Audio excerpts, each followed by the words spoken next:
कांदा उत्पादक शेतकऱ्यांसाठी एक मोठी आणि दिलासा देणारी अशी ही बातमी आपण बघूयात। कांद्यावरचं 20% निर्यात शुल्क केंद्र सरकारने हटवलंय। त्यामुळे 1 एप्रिल पासून निर्यात शुल्क हे 0% असेल आणि याच निर्णयामुळे कांदा निर्यात करण्यासाठी प्रोत्साहन मिळणार आहे। गेल्या काही दिवसांपासून कांद्याचे भाव सातत्याने घसरत आहेत आणि त्यामुळे शेतकऱ्यांमध्ये नाराजी आहे। मात्र आता केंद्र सरकारच्या या निर्यात शुल्क रद्द केल्याच्या निर्णयामुळे शेतकऱ्यांना काहीसा दिलासा मिळणार आहे। आज केंद्र सरकारने कांद्यावरील निर्यात शुल्क 20% होतं ते 0% केलं।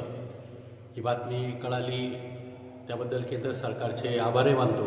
शेतकऱ्यांवरती निर्यात बंदी असेल किंवा निर्यात शुल्क आकारून आजपर्यंत शेतकऱ्यांना सातत्याने त्रास देण्याचं काम या सरकारने केलं आणि त्याच्या विरुद्ध अनेक शेतकरी बांधवांनी असेल, शेतकरी संघटना असतील किंवा आम्ही सगळे खासदार त्या ठिकाणी कांदा उत्पादक शेतकऱ्यांची बाजू संसदेमध्ये मांडण्याचं काम केलं आणि शेवटी आज सरकारने 20% कांदा शुल्क निर्यात जे होतं ते रद्द केलं। त्यामुळे नक्कीच शेतकऱ्यांना त्याचा फायदा होणार आहे। सरकारला या निमित्ताने विनंती की यापुढे सुद्धा कुठल्याही प्रकारचे निर्यात शुल्क आकारू नये, निर्यात बंदी लागू करू नये।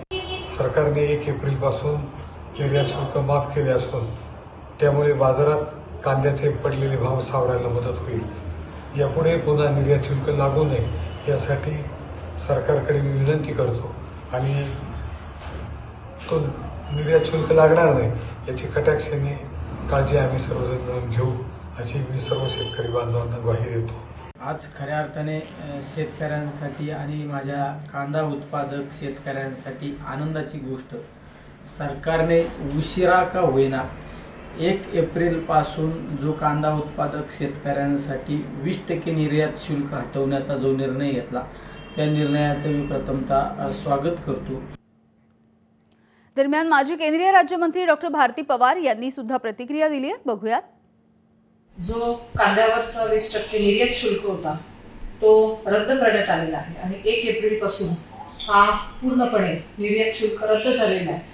मी नक्कीच या निर्णयाचं स्वागत करते आणि आभार मानते देशाचे यशस्वी पंतप्रधान माननीय नरेंद्र मोदीजींचे, माननीय गृहमंत्री अमित भाई शाह यांची आणि आपले मुख्यमंत्री माननीय देवेंद्रजी फडणवीस साहेबांचे। कारण सातत्याने या विषयावर आम्ही वेळोवेळी मागणी केली होती आणि नक्कीच हा शेतकऱ्यांच्या हिताचा निर्णय झालेला आहे। एबीपी माझा, उघडा डोळे बघा नीट।